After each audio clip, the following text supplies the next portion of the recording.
Hello and welcome to Matters of the Heart. I am Gabriel Gonsalves, heart intelligence coach, teacher, and trainer specialized in the field of heart intelligence. I help people create relationships, lifestyles, and careers that they absolutely love. And I do this by showing you how to access your inner resources of love, joy, wisdom, and power that are available to you when you start connecting with your emotional, intuitive, energetic, and spiritual heart. Through individual and group coaching programs, online courses, and live seminars, I teach a wholehearted or a heart-centered approach to personal and spiritual development, emotional mastery, and conscious relationship building. Basically, I'm here to help you give birth to the most loving, amazing, joyful, and powerful version of you, so that you can create an amazing life. You can find out more about me and the work that I've been called to do in this world by visiting my website, heartintelligencecoach.com, where you will also be able to book a session with me or find out more about my upcoming seminars. Today, we're going to be talking about the path of the heart and how to follow it. Many of you have different ideas. I certainly did and still do, about what does it actually mean to follow the path of your heart. So by the time we wrap up today our conversation, you will have a deeper, clear understanding of what that will mean to you. And hopefully you will walk out also with some inspired ideas on how to take the next step along your own path.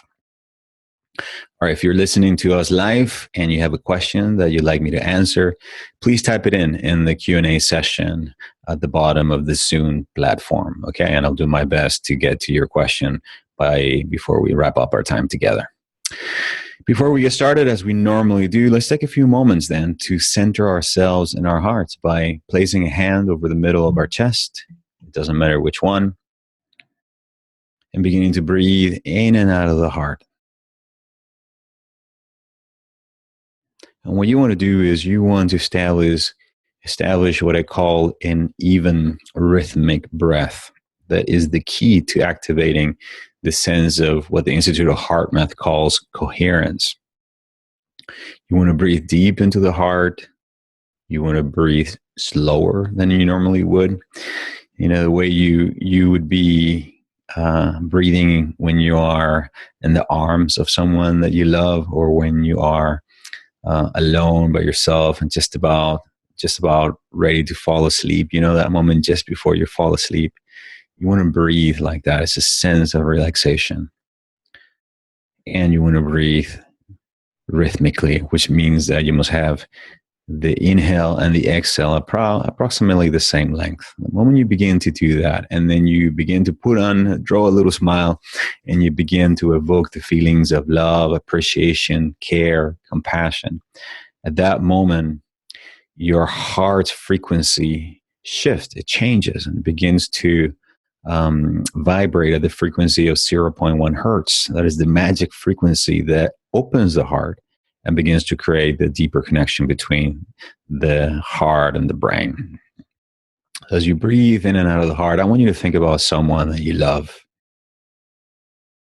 Just bring into your mind's eye, into your memory, somebody that you love, that you deeply care for. And as you are remembering them and breathing in and out of your heart,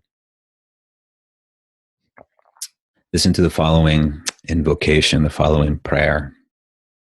As I speak on your behalf, on my behalf, and on behalf of everyone who's listening to us today, and on behalf of our loved ones, people that we care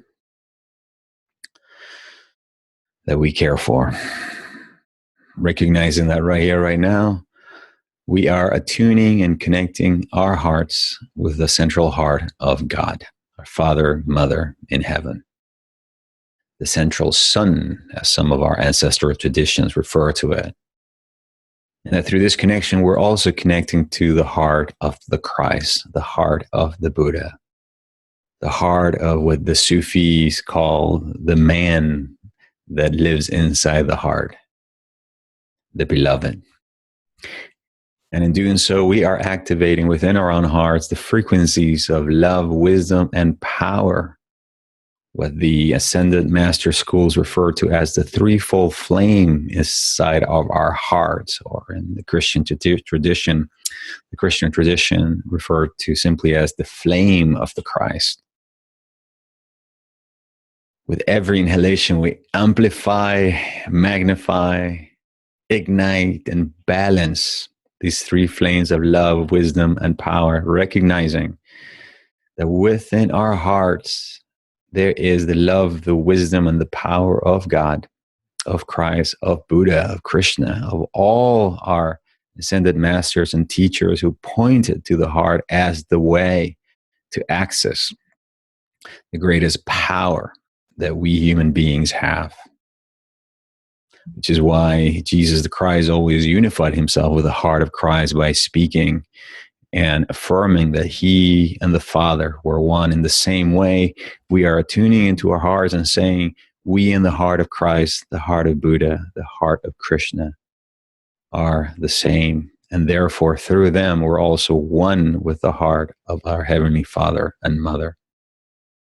That's why these beings are referred to as intercessors or mediators, bridges, ascended beings who have ascended their humanity, or transcended rather their humanity, to reach a higher level of awareness through their connection with the divine. In the same name and nature, we do this, amplifying within ourselves the love, the wisdom, and the power, knowing that as we begin to access and balance these energies within our own hearts, our hearts begin to now open, shifting the vibrational frequency that begins to draw towards us right now deeper, more loving relationships with ourselves and with people in our lives. It also draws unto us greater abundance, prosperity, and the resources to support our lives. It draws towards us more clients, more people for us to serve, and a deeper connection with our own life purpose. And it draws to us the courage, the power, the determination to continue to take the next steps along our journey. So we access the wisdom, that aspect of ourselves that knows that it knows that it knows, that we are more than our bodies, our hearts, and our minds, and our spirits. We are part of an infinite field of love, wisdom, and power. Call it God, call it spirit, call it source, whatever you want to call it, but just call it forth through and by means of your heart, and recognize that through this connection, you can access all the wisdom, all the love, all the power necessary for the unfoldment of your life mission on this planet. For this knowing, we give thanks for the greater loving intelligence that live within our own hearts, the one that we connect to by means of our heart. We are infinitely grateful for the many blessings and the miracles that are already even now taking place in our lives. By reestablishing, rekindling, amplifying, and magnifying this connection, we remained all grateful and thankful in this moment, and now unto forevermore. And it is so, and so it is.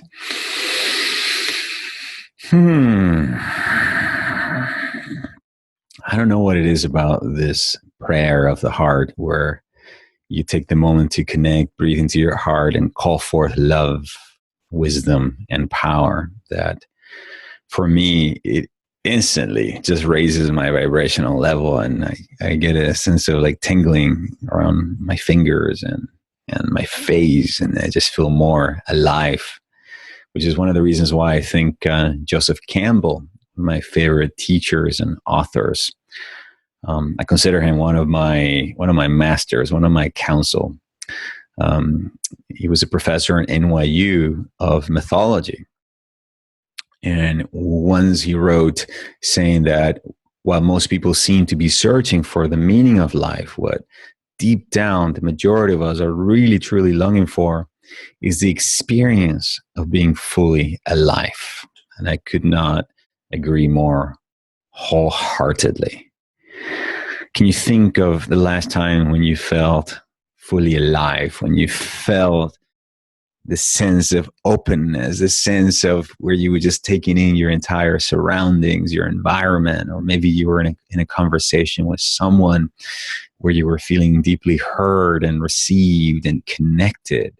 or perhaps you were out in nature doing something that you enjoyed, or perhaps you were dancing to music or something. Um, yeah, I believe that this thing that we call the connection with our heart, more often than not, it has to be established not necessarily through our minds, but through our bodies. Is one of the things that I introduce participants of the Path of the Heart seminar, which is my introductory seminar for people who are new to my work. We do a lot of work in the body because I believe that it is through sound, touch, and movement that we begin to access our hearts. It's something that is really difficult to do when you are online, which is why I want to encourage you at some point when you're ready to take the next step with me and come to one of my live seminars where you get to experience this for yourself. And if not, just do what I do. I pretty much begin every day by moving into my body through music, through music. And one of the best ways that you can do this is dancing. Even if you don't feel like it, you will be surprised as what happened the moment you put some nice music obviously that inspires you, and begin to move your body. That in itself will literally begin to move you into not just the physical body, but also into your heart, especially through the use of music. I was watching this television series a few weeks back. I can't remember the name right now. The series will come to me in just a moment, but it's one of those series about detectives, and it's a man and a woman, and she was shot. They were partners, and she was shot, and obviously that unravels the entire drama of the series, the storyline. But they are perfect opposites. They're actually complements of each other. She's very much in her heart and her body and her sensuality and her emotions, and she wants to dance, and she wants to she wants to get him to dance, but he's stuck in his head. He is really afraid to allow himself to dance, to move, to be intimate with her. And she sings this song. It's by a lady named Tina. I forgot Tina's name. Tina Walters, or Tina Waters, I think it is. She's like a pop diva from the 70s. And you may remember the song. The song goes, I love to dance. So I love to love. That's how it goes. I love to love, but my baby, he loves to dance. He loves to dance. He loves to dance. But there's no time for our romance. Yeah, yeah, yeah. So I love that song because it speaks about not just I know it reminds me of beautiful moments in the series, but also speaks to the dance of love. What makes two partners complementary to each other. One, it's passionate about the romance, and the other one wants to just move and travel and experience life, which speaks to two different paths of love, but ultimately to the one heart. So you're probably wondering, why am I talking about these things? Well, today we're talking about the path of the heart. The path of the heart. I often like to say that the heart and the path are the same.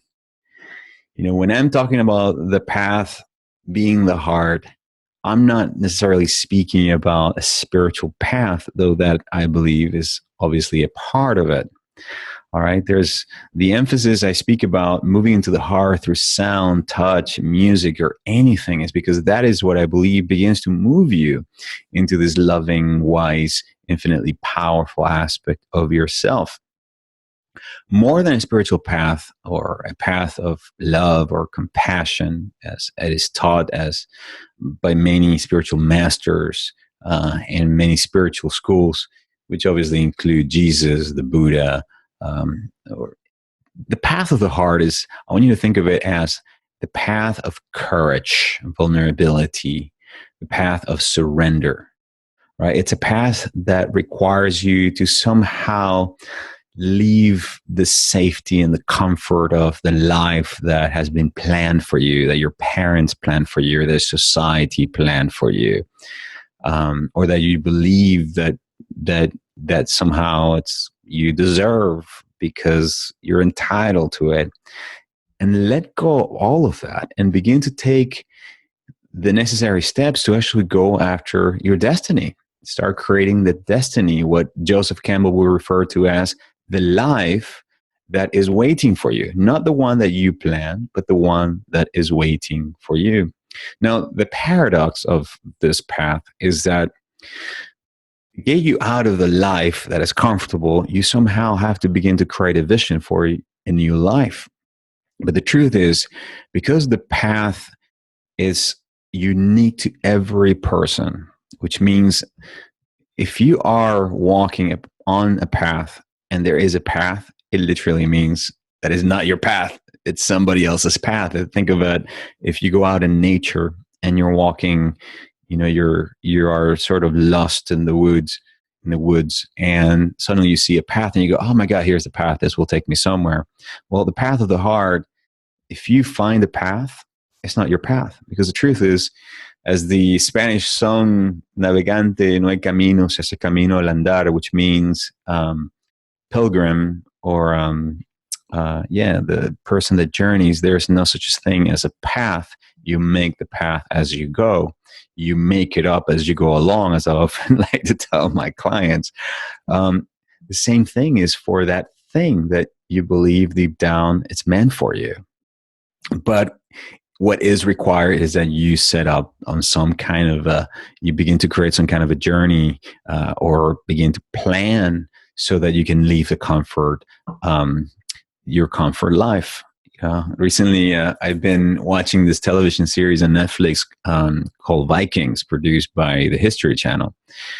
And, these Northmen are setting out to conquer England.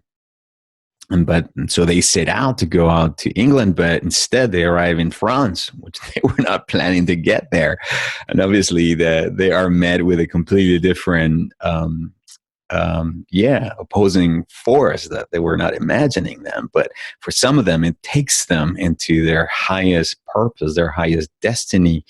Some of them meet their soulmates and a kingdom and riches beyond their wildest imagination.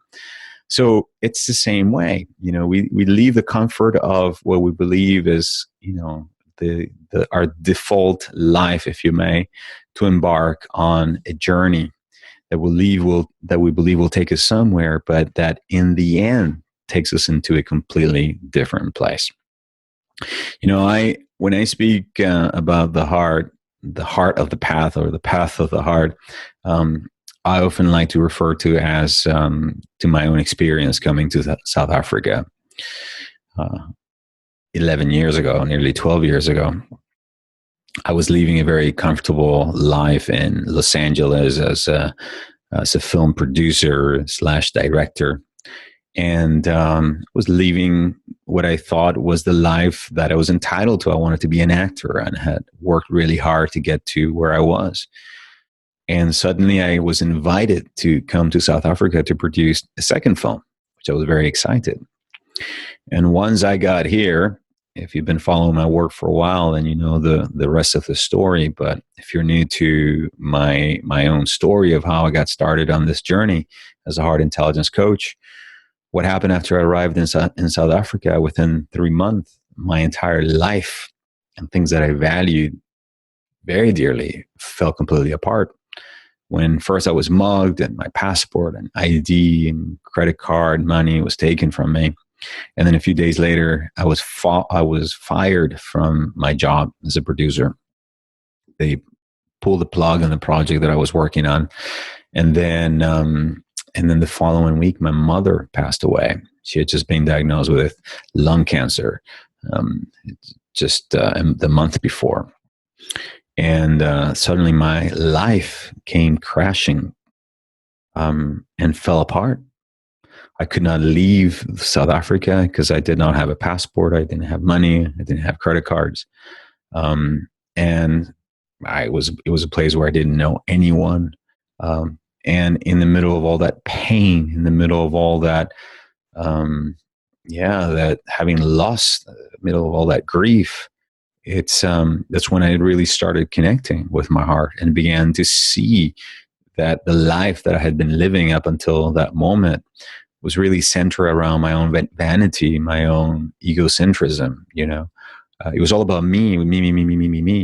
And then along that process, I started realizing that there was really not a whole lot of meaning in that life, that I had become addicted, that I had really lost my way, the way of my heart, what my heart was really longing for.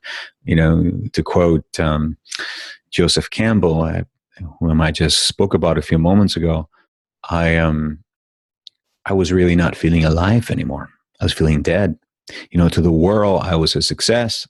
I was a producer. I was living in Los Angeles. I was doing what I thought I loved. But the truth is, I was working for other people in their projects, and I was feeling creatively dead. Really trading in money for hours. And while my spirit and my heart was just shrinking, I didn't really feel like I was making much of a difference in people's lives. And when all these things happen, and I lost my mother and my job and my ID and like all these things, and suddenly find myself having to start life again in a country where I was limited. One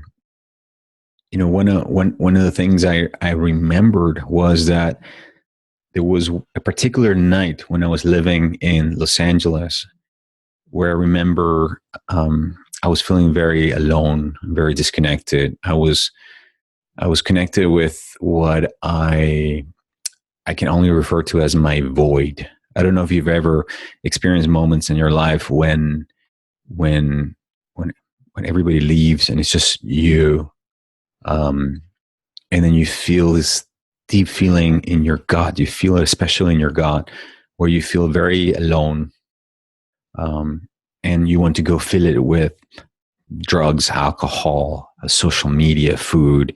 I don't know, anything that you can, just to run away from it. But if by some reason, somehow you sit with it in the middle of that pain and that void, you find yourself that it's very uncomfortable to be there. And I remember there was such night in Los Angeles where I was in this void and sitting in my dissatisfaction, this empty space inside of me. And I remember speaking out loud to God. And I remember saying something along the lines of, God, I feel so empty inside. This can't be what you really have in store for me. I mean, this can be really like how I'm going to end up living my life. There's got to be something more, And I remember thinking to myself, well, you know what?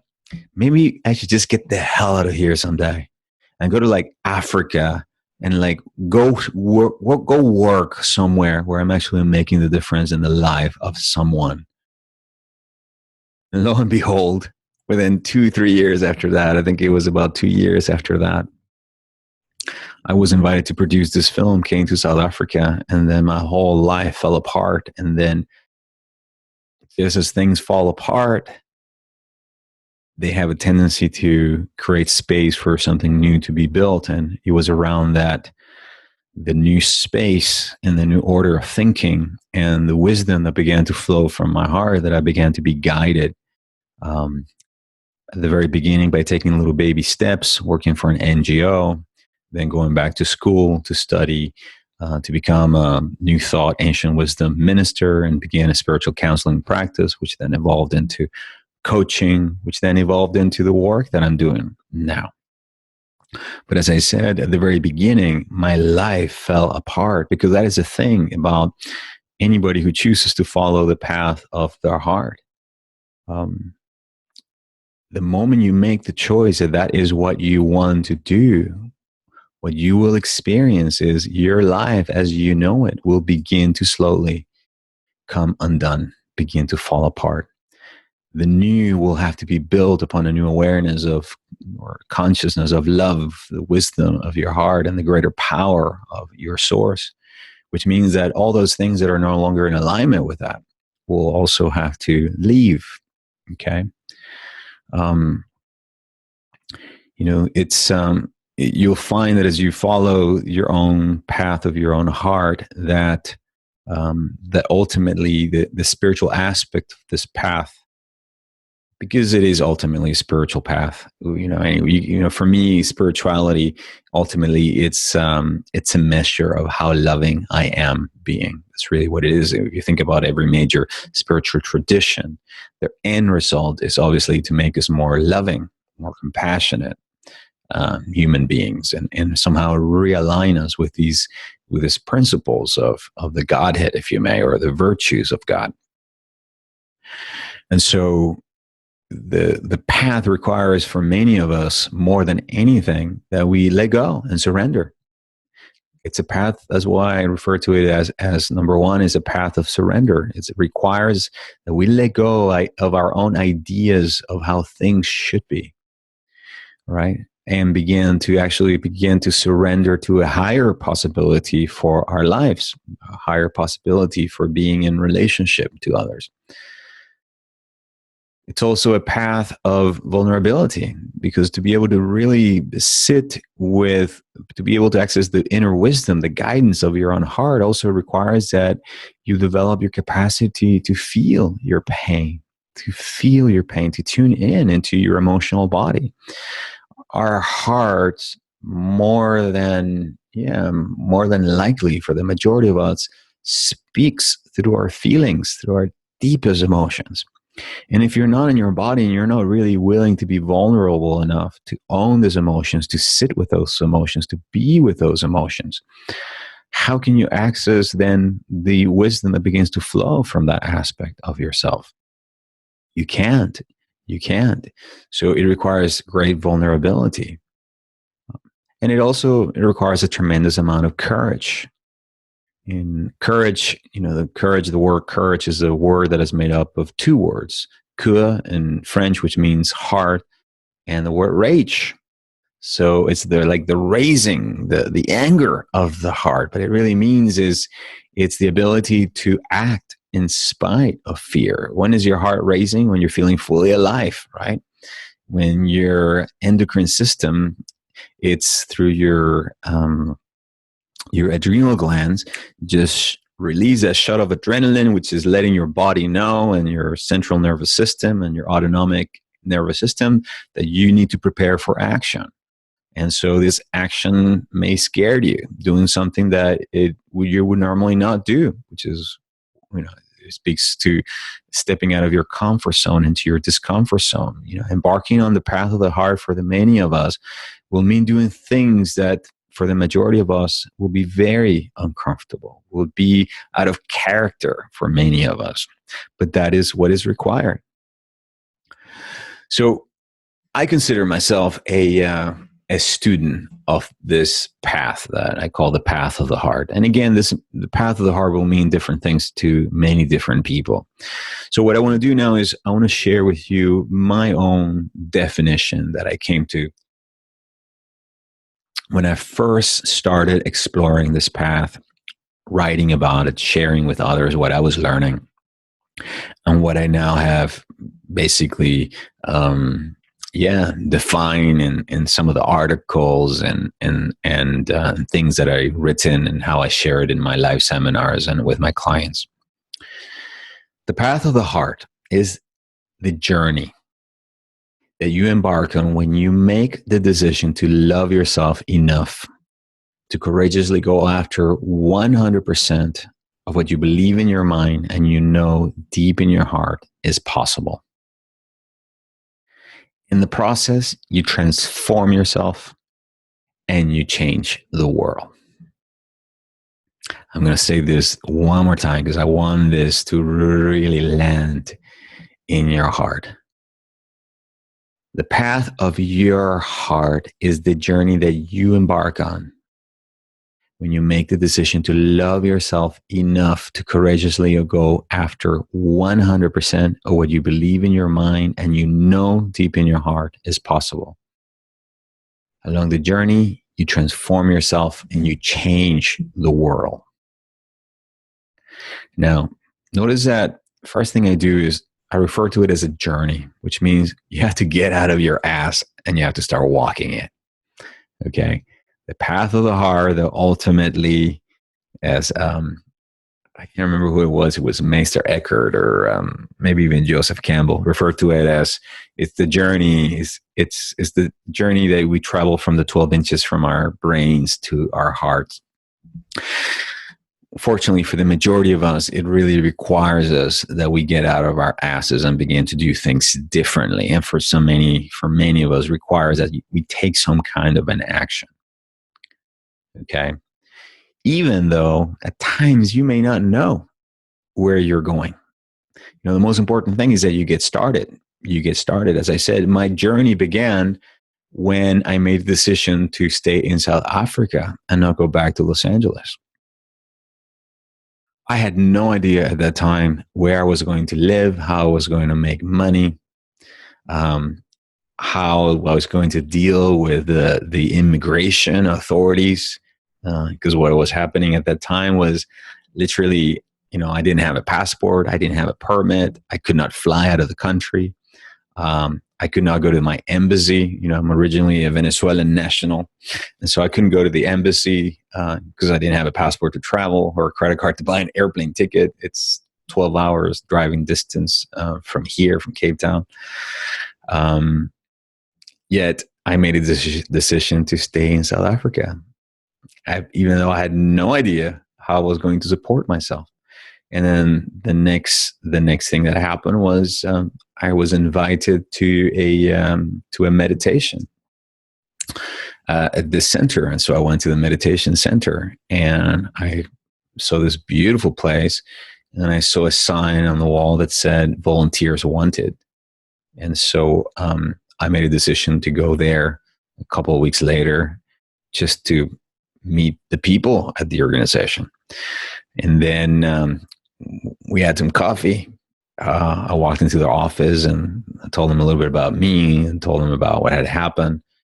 And then they said to me, well, what do you do? And I said, well, I'm really good with computers. I mean, those years I was working as a producer, I had done a lot of work on computers and on spreadsheets and production schedules and budgets and all of that.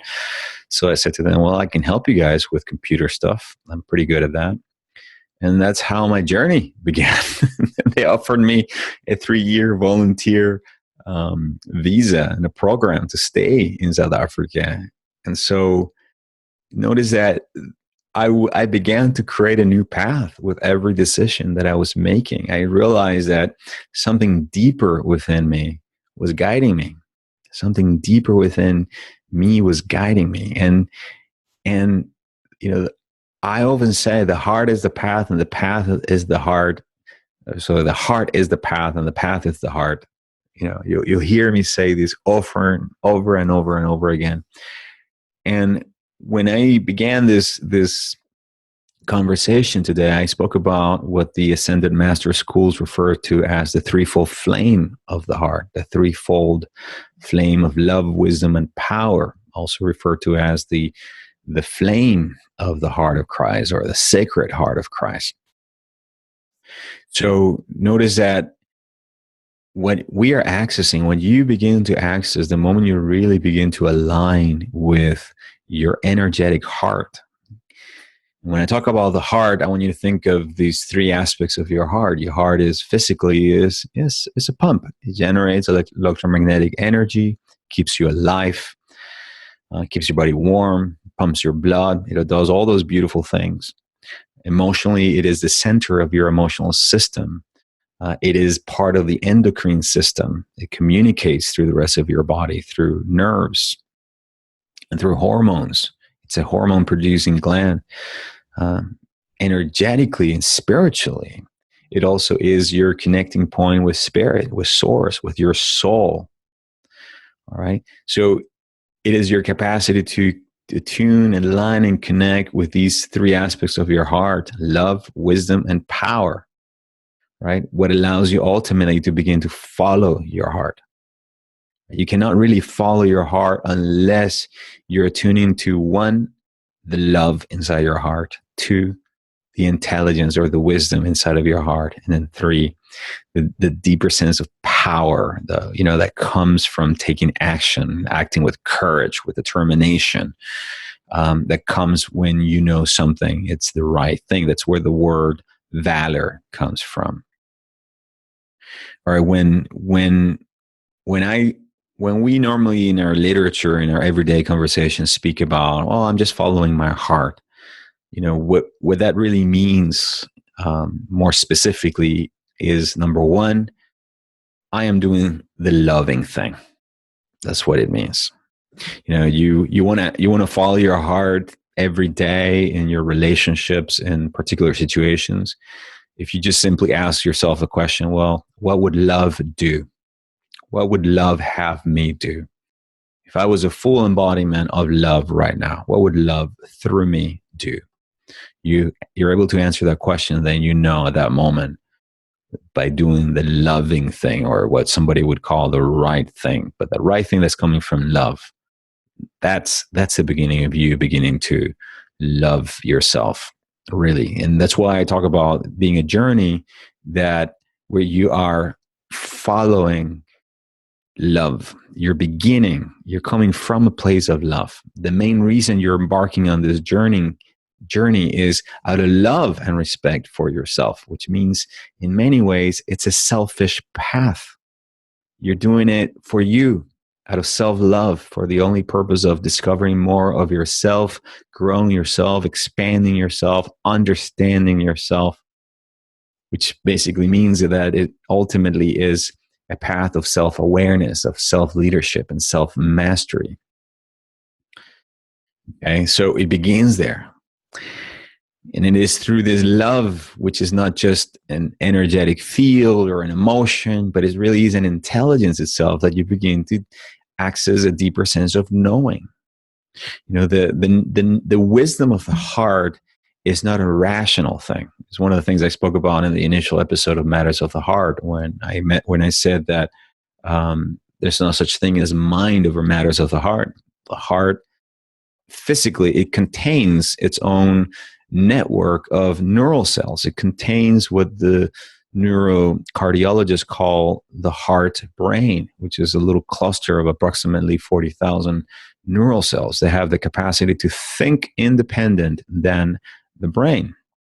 What does that mean? It means that your heart has intelligence, has wisdom, has a capacity to learn. And not only that, it has the capacity also to override the brain and give you access to this knowing. It's actually no accident that in our vocabulary, in our syntax, whenever we communicate, we say, I know this in my heart.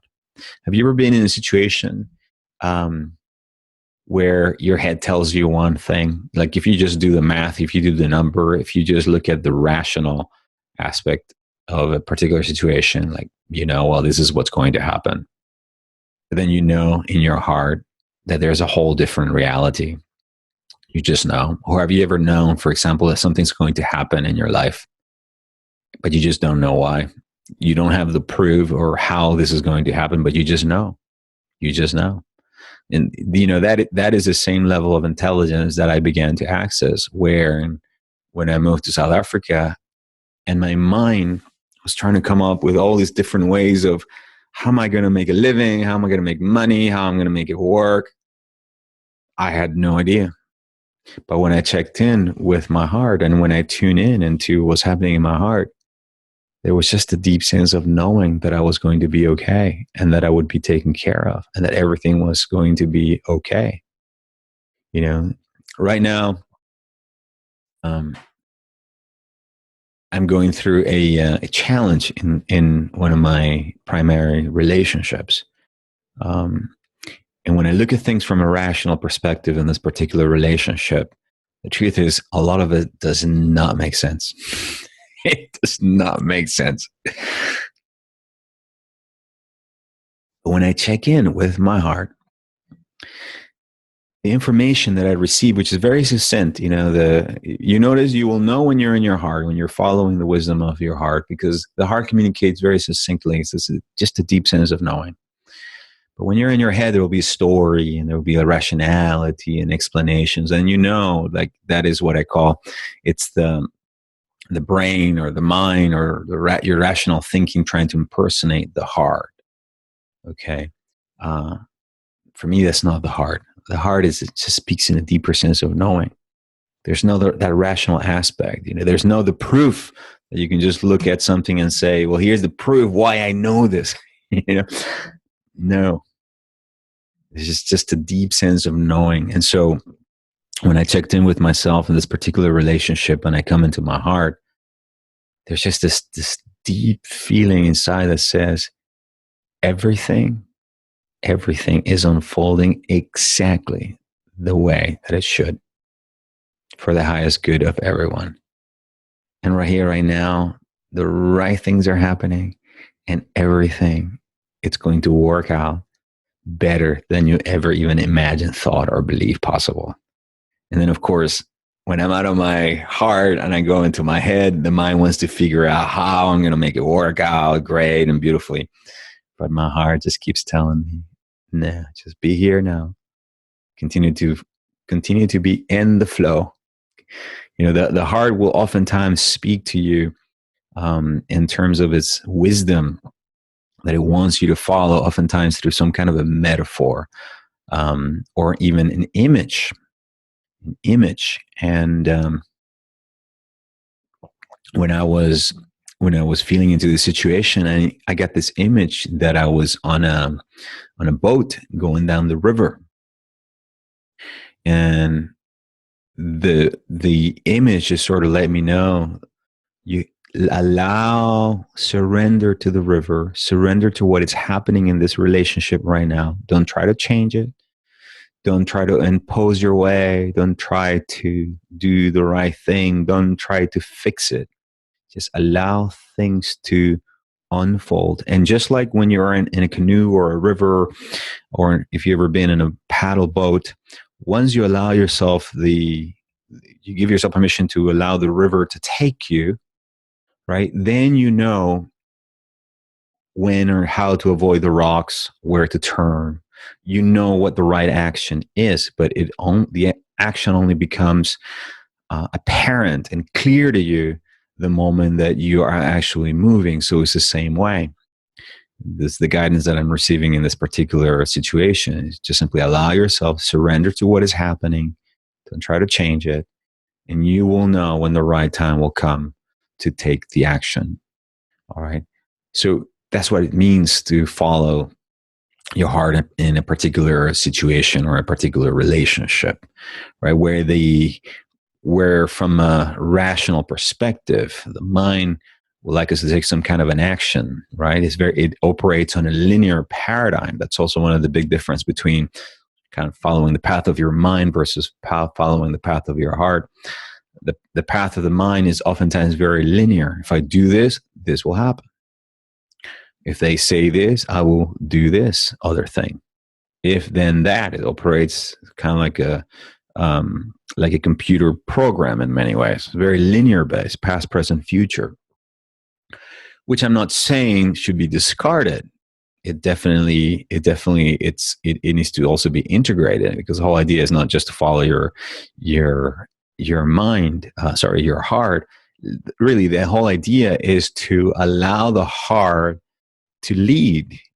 Your heart electromagnetically, once this frequency of 0.1 hertz is activated within your heart, because your heart generates the largest electromagnetic field, the electromagnetic field expands in all directions. And what it will do is it will integrate or align your intelligence of your mind and the intelligence of your gut. That's where you feel that rage, so that you can then take whatever action it is from a unified kingdom, if you may. When you think of in the Taoist traditions, they refer to the heart. The ancient Chinese referred to the heart as the emperor, to the head as the king, the ruler. and to the gut, which is our third intelligence system or major intelligence system.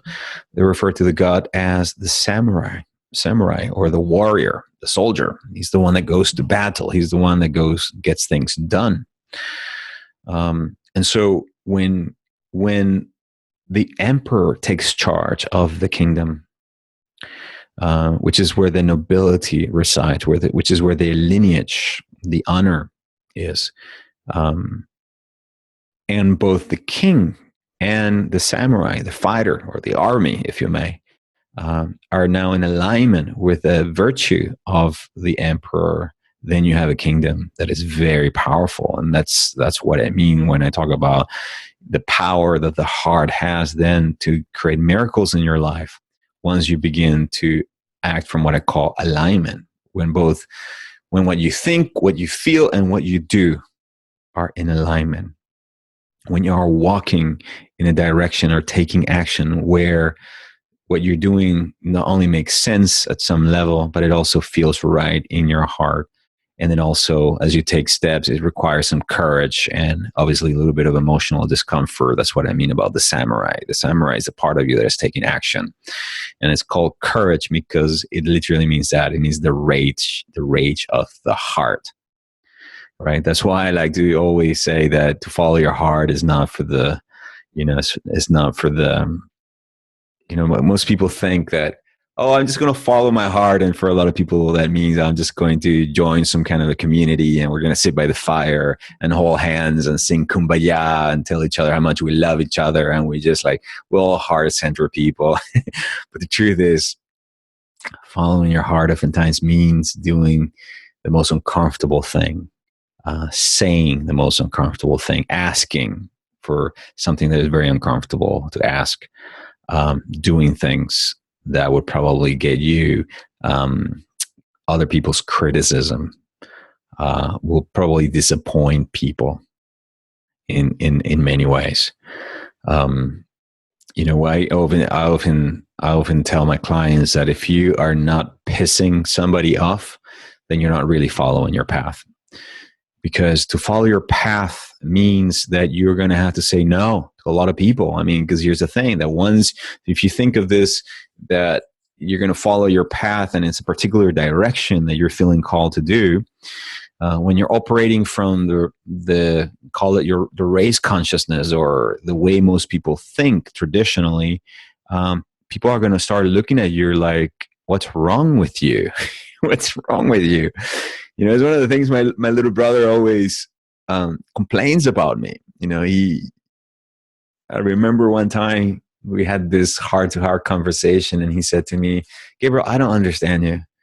It's like you wanted to be an actor and then you put all these 7 years in Venezuela, work your way up. You were starring in your first soap operas, and just when things were starting to go well, and you left all of that to move to LA to start all over again from scratch, and then you were an extra, and then it took you 7-8 years to work your way up, and now you are working for a studio. You just produce and direct your first film, then you leave all of that to go to South Africa where you don't know anybody, to start a whole new business and to become a minister and to become a coach. And I'm just going like, what the Gabriel's crazy.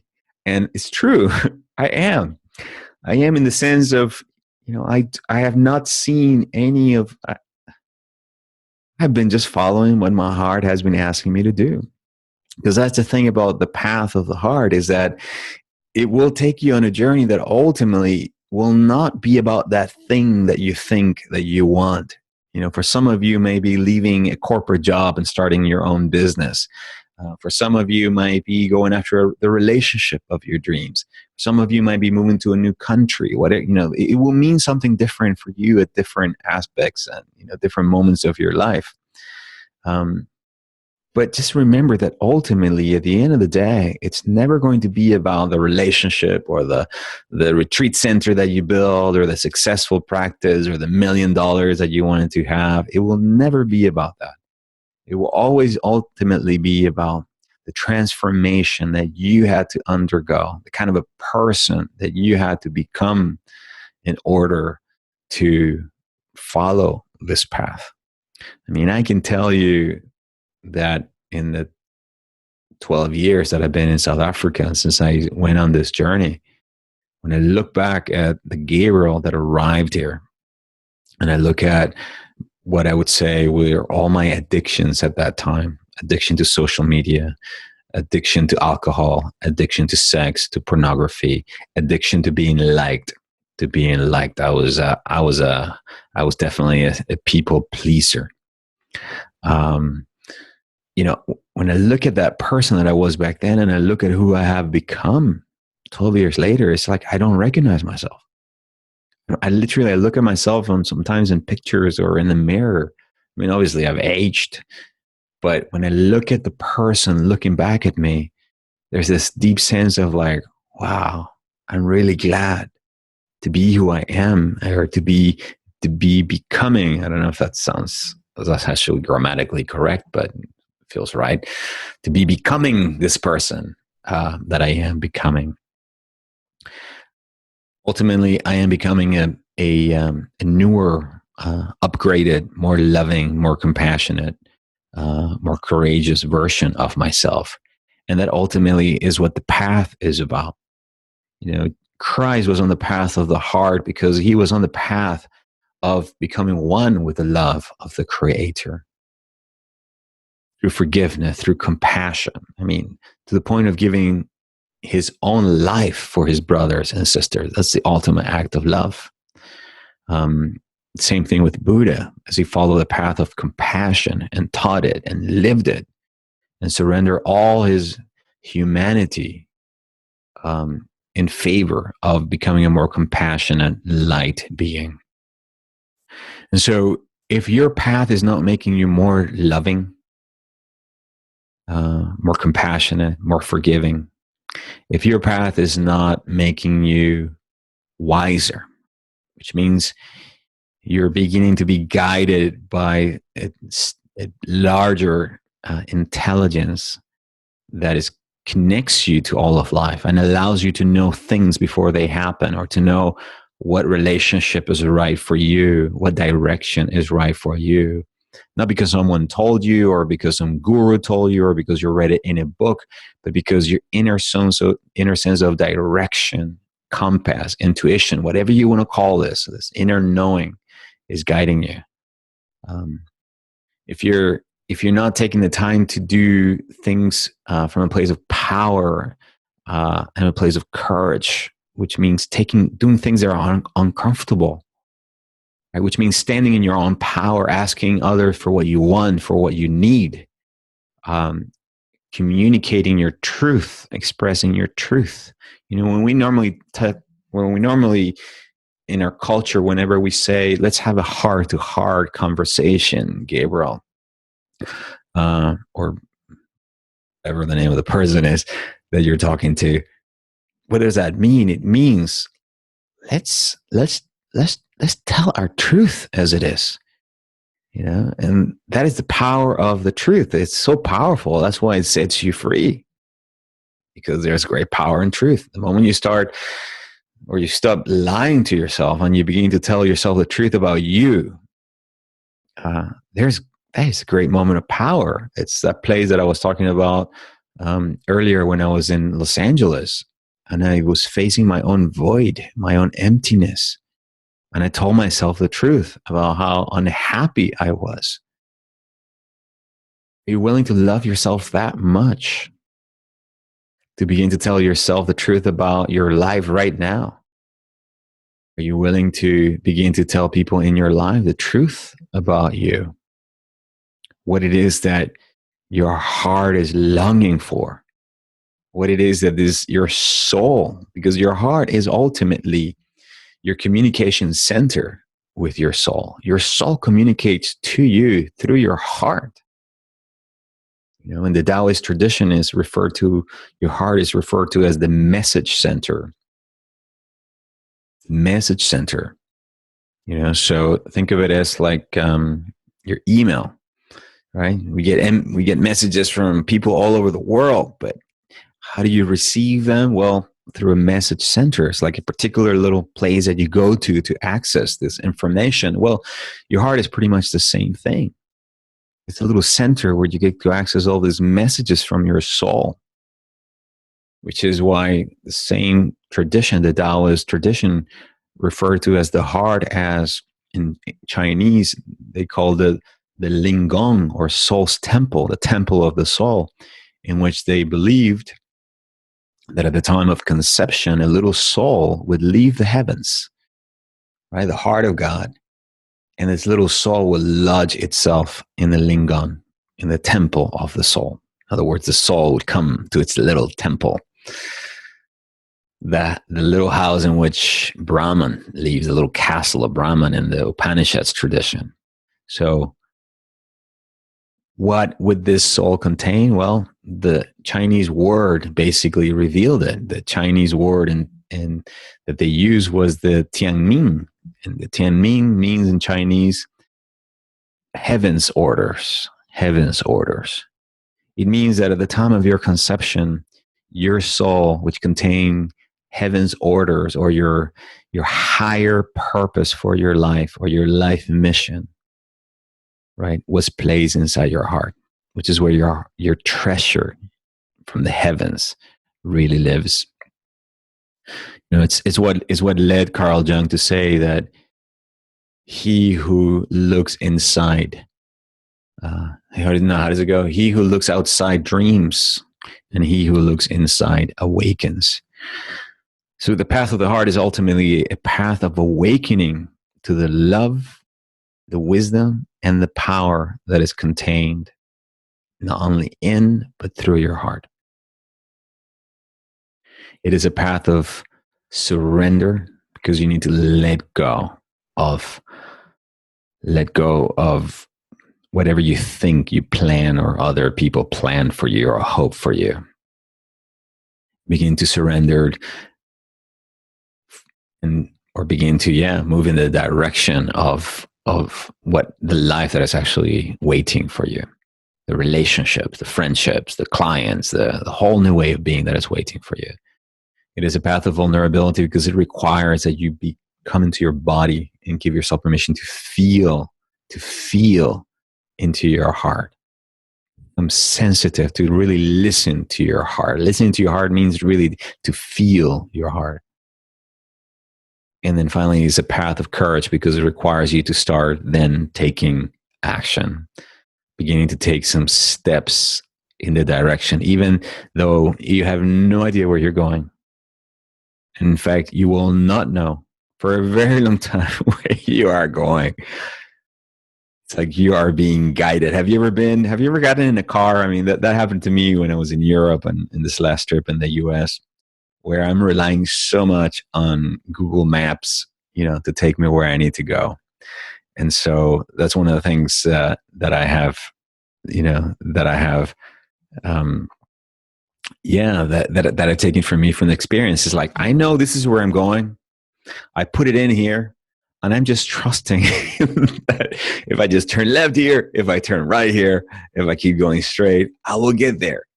All right. So I want you to think of the path, your heart guiding you in the very same way, whether if that's a relationship with a soulmate, whether if that's the fulfillment of your highest purpose, whatever it is, that you're being guided moment to moment by an intelligence, a wisdom, a power that lives inside of you. And that it's just giving you the baby steps that you need to take. You can't not see the full picture yet. Over time, as you travel, as you gain in altitude, as your connection with your own heart deepens, you begin to see the bigger picture. But at the very beginning, it's almost like you don't know quite yet where you're going, but you have an idea. You have a sense of direction where you're headed. Okay, like for example, like I knew my path was not going back to the US. I knew my path was staying here in South Africa. So that's direction. It's like, I know this is where I'm going. I'm staying here. So that's direction. All right. So it's the same thing. All right. We have unfortunately come, I cannot believe it. There were so many other things I had here on my notes I wanted to share with you, but unfortunately our time is up. So what are you taking with you? What are some of the key ideas? that have really spoken to you about my story that I have shared with you? You know, what of what I have shared with you here today is inspiring you? Um, Teresa, thank you very much for your comment. Teresa is saying, Gabriel, your story is more exciting than the born identity. Well, it was almost like being born again. And your life is more authentic and more useful to humanity than the Born series. You should produce a movie of your journey to South Africa as a heart coach, with you as the main actor. You may read this note. Thank you very much, Teresa. You know, I know we're talking about a sense of knowing. I know deep in my heart that the time will come where I will be using again film and media to teach and to share what I'm learning. It's one of the reasons actually why I decided to start doing this podcast once again, to sort of begin to get that into the flow. I began this series of podcasts because my heart told me to. Really, there was just a deep sense of knowing that this was just the next step. So thank you, Teresa, for recognizing that. I appreciate you. Yeah, you sharing that and reaching out, because it takes courage to speak your truth and what you see. All right. If you have really enjoyed today's topic and you want to learn more about what coaching can do, or participating in one of my live seminars, I invite you to come to my website, heartintelligencecoach.com, where you can book a session. You can check out my upcoming schedule of seminars around the world, and check out also my online courses.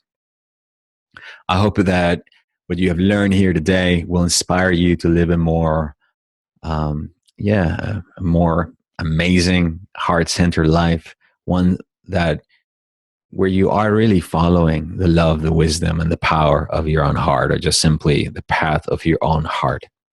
Remembering always that it is through your heart connection, through the love, the wisdom, and the power of your heart, that you begin to access a greater field of intelligence and love and wisdom and power that will literally, over time, will transform your life. The people that you are relating with will transform your bank account. Yes, it will. I mean, a lot of people don't know the connection between abundance and your heart. But think about it. Where does money come from? Doesn't the money that you get ultimately come from other people? Really? I mean, people that hire you, the people that pay you somehow because you're exchanging some kind of a good or service. Well, the more loving you become, the more amplified and magnetic you become, the more people want to spend time with you. The more people will be willing to pay money to have you work for them, hang out with them. You know, so the bigger your heart, when you're really working at the level of from a place of service and using your creativity and working from a place of deservingness, will increase your financial prosperity and abundance, because again, it will deepen your connection with people and give you a deeper sense of the opportunity to serve other people. Please remember that there's no such a thing as mind over matters of the heart. For your heart is ultimately the central connecting place that unifies you with the love, the wisdom, and the power of God, of Spirit, and Source. Until the next time we meet, take care of yourself.